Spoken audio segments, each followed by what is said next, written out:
അബൂബക്കർ റളിയല്ലാഹു അൻഹുവിനെ ബൈഅത്ത് ചെയ്തു. ഈ ഒരു ഹദീസ് അല്ലെങ്കിൽ ഈ ഒരു അസർ എടുത്തിട്ടാണ് ഈ മൗലവി തന്റെ വാദം മൊത്തം സമർത്ഥിക്കുന്നത്.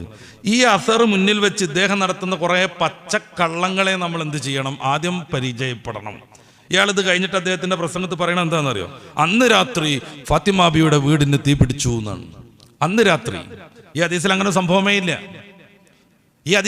സംഭവമേ ഇല്ല.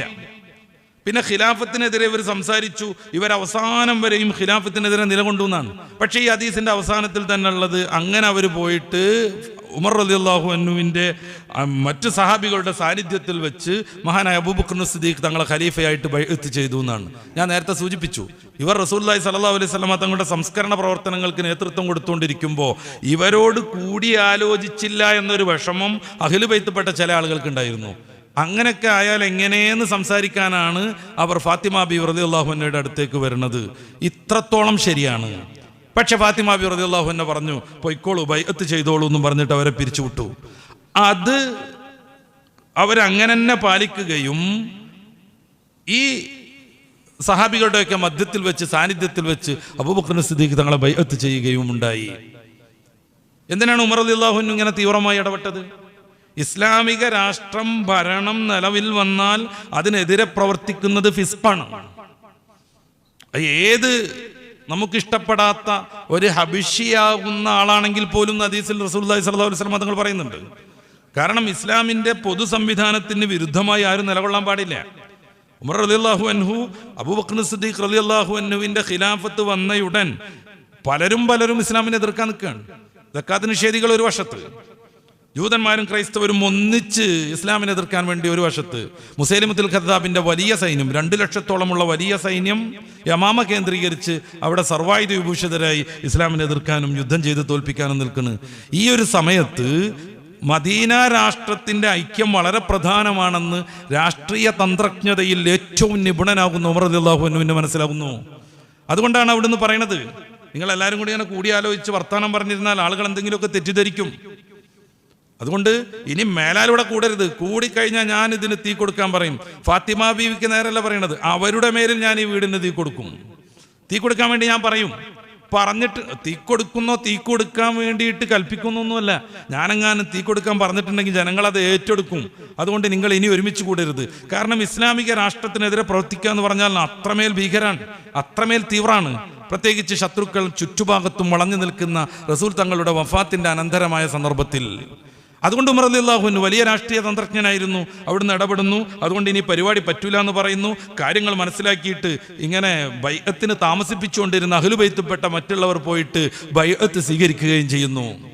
ഈ ഒരു ഹദീസ് അല്ലെങ്കിൽ അസർ ഉദ്ധരിച്ചുകൊണ്ട് ഈ ചങ്ങാതി കുറേ പൊള്ളു പറയണം. ഒന്ന്, അന്ന് രാത്രി ഫാത്തിമ ബീവിയുടെ വീടിന് തീ പിടിച്ചു.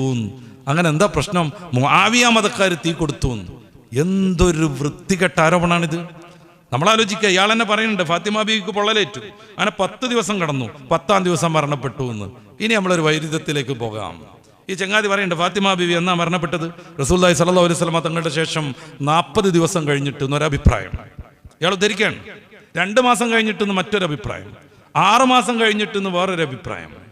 എന്നിട്ട് ഇപ്പം പറയാണ്, ചരിത്രം രേഖപ്പെടുന്ന ആ കാലത്ത് ഫാത്തിമ ബീവിയുടെ വഫാത്തിന്റെ ഡേറ്റിൽ മാത്രം എന്താണ് ഇങ്ങനെ തർക്കം വന്നത് എന്ന്. എന്തിനു വേണ്ടിയിട്ടാണ്? ഫാത്തിമ ബീവിനെ സമൂഹം അവഗണിച്ചു എന്ന് വരുത്താൻ വേണ്ടിയിട്ട്. താരീഖ് തുബരി അദ്ദേഹം ഉദ്ധരിക്കുന്നുണ്ട് ഈ വിഷയത്തിൽ. ഇമാം തുബരി റളിയല്ലാഹു അൻഹു അവിടുത്തെ താരീഖിന്റെ ആമുഖത്തിൽ പറയുന്നത്, ഞാൻ സനദ് വെച്ച് എനിക്ക് കിട്ടിയ റിപ്പോർട്ടുകളെല്ലാം ഉദ്ധരിക്കും. എന്തിനാ സനദ് വെച്ച് ഉദ്ധരിക്കുന്നത്? പിൽക്കാലക്കാർക്ക് പഠിക്കാനുള്ള സൗകര്യത്തിന്, ഇതിൽ ഏതാണ് ആധികാരികത എന്ന് മനസ്സിലാക്കാനുള്ള സൗകര്യത്തിന്. അങ്ങനെ ഞാൻ 3-4 അഭിപ്രായങ്ങൾ അവിടുന്ന് പറഞ്ഞതുപോലെ 3-4 അഭിപ്രായങ്ങൾ ഉദ്ധരിക്കുന്നു. എന്നിട്ട് അതിൽ ഏറ്റവും ഉറപ്പുള്ളത് 6 മാസം എന്നതാണെന്ന് പ്രത്യേകം പറയുകയും ചെയ്യുന്നു. ഇതന്നെ ചരിത്രത്തിന്റെ രീതി. അത് സംബന്ധമായി ലഭ്യമായ റിപ്പോർട്ടുകളൊക്കെ ഉദ്ധരിക്കും. എന്നിട്ട് ഏറ്റവും പ്രധാനപ്പെട്ടത് ഇതാണെന്ന് പറയുകയും ചെയ്യും. പിൽക്കാലത്തുള്ള എല്ലാ ചരിത്ര പണ്ഡിതന്മാരും എന്ന് വേണമെങ്കിൽ നമുക്ക് പറയാൻ പറ്റും 6 മാസം എന്നതിനെ ഉറപ്പിച്ചവരാകുന്നു. 6 മാസം ഒന്ന്. രണ്ടാമത്തെ, റസൂലുള്ളാഹി സ്വല്ലല്ലാഹു അലൈഹി വസല്ലം തങ്ങൾ വഫാത്തായ ദിവസം ഏതാന്നുള്ളതിൽ പോലും തർക്കമുണ്ട്. പിൽക്കാലത്തൊക്കെ ഉള്ള നമ്മുടെ ആധുനിക കാലത്തുള്ള എത്ര സംഗതിയിൽ തർക്കങ്ങളുണ്ട്. റസൂലുള്ളാഹി സ്വല്ലല്ലാഹു അലൈഹി വസല്ലം തങ്ങളുടെ മിഅ്റാജ് ഉണ്ടായത് എന്നാണെന്നുള്ളൊരു തർക്കങ്ങളുണ്ട്. നമ്മൾ റജബ് 27 മിറാജിനെ പറ്റി പറഞ്ഞിട്ടുണ്ടായിരുന്നു. നമ്മളൊക്കെ പറ്റും വിധത്തിൽ നോമ്പൊക്കെ എടുത്ത് പുണ്യം നേടാൻ ശ്രമിച്ചിട്ടുണ്ടായിരുന്നു. അത് പൊതുവായ ഏറ്റവും അസഹായ അഭിപ്രായമാണ്. ലൈലത്തുൽ ഖദ്ർ എന്നാണ്. പണ്ഡിതന്മാരുടെ ഇടയിൽ തർക്കങ്ങളുണ്ട്. ആ തർക്കം ആവശ്യവുമാണ്. മറ്റൊരു കാര്യം, ചരിത്രം ഏതും അങ്ങനെയാണ്, അതിൽ ചില അഭിപ്രായ വ്യത്യാസങ്ങൾ ഉണ്ടാകും. എന്നിട്ട് ഫാത്തിമ ബിയുടെ വഫാത്തിന്റെ കാര്യത്തിൽ തർക്കമുണ്ടായതിൽ അതൊരു ഭയങ്കര കൊടൂരമായ ഭീകരമായ പ്രശ്നമായിട്ട് ഈ മൗലവി അവതരിപ്പിക്കുകയാണ്. പ്രശ്നം അതല്ല.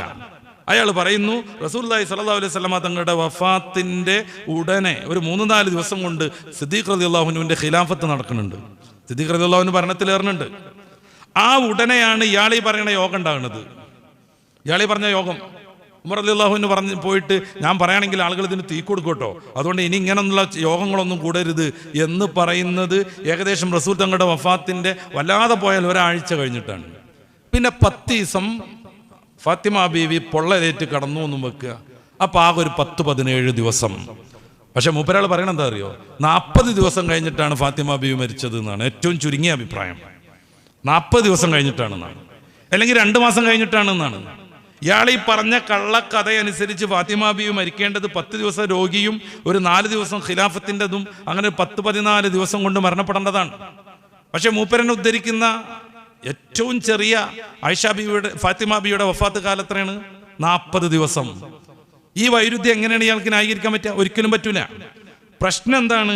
സിദ്ദീഖ് റളിയല്ലാഹു അൻഹുവും ഉമറുൽ ഫാറൂഖ് തങ്ങളും ഈ ആയിഷ ബീവി ഫാത്തിമ ബീവി റളിയല്ലാഹു അൻഹയെ വല്ലാതെ വിഷമിപ്പിച്ചു എന്നും അങ്ങനെ തീ കൊടുത്ത് കൊന്നു എന്നൊക്കെയാണ്. എൻ്റെ പ്രിയപ്പെട്ട സഹോദരന്മാരെ, നമ്മൾ മനസ്സിലാക്കേണ്ട ഏറ്റവും പ്രധാനപ്പെട്ട ഒരു സംഗതി, മുസ്ലിം ലോകം ഇതുവരെ അങ്ങനെ ഒരു വാദം ഉന്നയിച്ചിട്ടേയില്ല. ഷിയാക്കൾ ഉന്നയിക്കുന്നുണ്ട്. അത് എത്രത്തോളം അവർ ഉന്നയിക്കുന്നുണ്ട്? അവരെത്രത്തോളം ഉന്നയിക്കുന്നുണ്ട്? പച്ചപ്പൊള്ളുകൾ എത്രയാണുള്ളത്?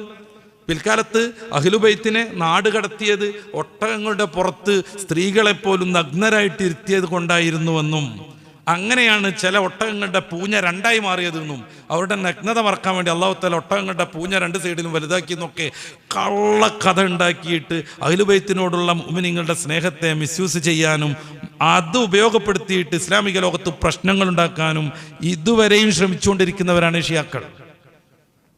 അവരങ്ങനെ പല കള്ളക്കഥകൾ ഉണ്ടാക്കുന്നുള്ളതിൽ ഒരു തർക്കമില്ല. അവരുടെ ഗ്രന്ഥങ്ങളിലാണ് ഈ സാധനങ്ങൾ ഉദ്ധരിക്കപ്പെടുന്നതും. അഹ്ലുസുന്നയുടെ പണ്ഡിതന്മാരെല്ലാം ഇതിന് കൃത്യമായി മറുപടി പറഞ്ഞതാണ് കാലം ഇതുവരെയും. എന്നിട്ട് ഈ ചങ്ങാതി അതൊരു വലിയ ഇൽമായിട്ട് ഉസ്താദുമാർ മറച്ചു വെച്ചു മൂക്കിന് പിടിച്ച് ചോദിക്കുന്നതാണ് അവൻ പറയുന്നത്.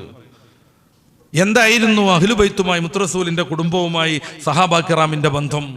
ഞാൻ വിസ്തരിച്ച് ചർച്ച ചെയ്താൽ അതൊരു ഒരു വൈകാരികമായ വിഷയാവതരണമായി പോകും. റസൂലുള്ളാഹി സ്വല്ലല്ലാഹു അലൈഹി വസല്ലമ തങ്ങൾ പറഞ്ഞതിന് വിരുദ്ധമായി പ്രവർത്തിക്കുന്നവരായിരുന്നോ സിദ്ദീഖ് തങ്ങളും ഉമറുൽ ഫാറൂഖ് തങ്ങളും? അങ്ങനെയാണെങ്കിൽ ഇബ്ലീസിന് പോലും പഴപ്പിക്കാൻ പറ്റൂല എന്ന് റസൂൽ പറഞ്ഞിട്ട് എന്ത് കാര്യം? എൻ്റെ ശേഷം നബി ഉണ്ടാവുകയാണെങ്കിൽ അത് ഉമറുൽ ഫാറൂഖ് ആയിരിക്കുമെന്ന് മുത്ത് റസൂൽ പറയുന്നതിന് എന്താ അർത്ഥമുള്ളത്? തൻ്റെ പ്രിയപ്പെട്ട മോളെ ഉമറുൽ ഫാറൂഖ് തങ്ങൾ വാതിലിൻ്റെ ഉള്ളിൽ കുടുക്കിയിട്ട് ഗർഭം വലസിപ്പിച്ചു എന്നും തീ കൊടുത്തി കൊന്നു എന്നൊക്കെ പറയാൻ, നിർലജ്ജം പറയാൻ, ഈ ഉമ്മത്തിനിടയിൽ തർക്കമുണ്ടാക്കാൻ ഏതെങ്കിലും പിൽക്കാലത്തുള്ളവർക്ക് ജൂതന്മാരിൽ നിന്നും ഇസ്ലാമിക ശത്രുക്കളിൽ നിന്നും പണം കിട്ടിയിട്ടുണ്ടോ എന്നുള്ളത് മാത്രമാണ് നമ്മൾ അന്വേഷിക്കേണ്ടത്. നമ്മൾ ആലോചിച്ച് നോക്കുക, അന്ന് സഹാബികൾ എവിടെയായിരുന്നു?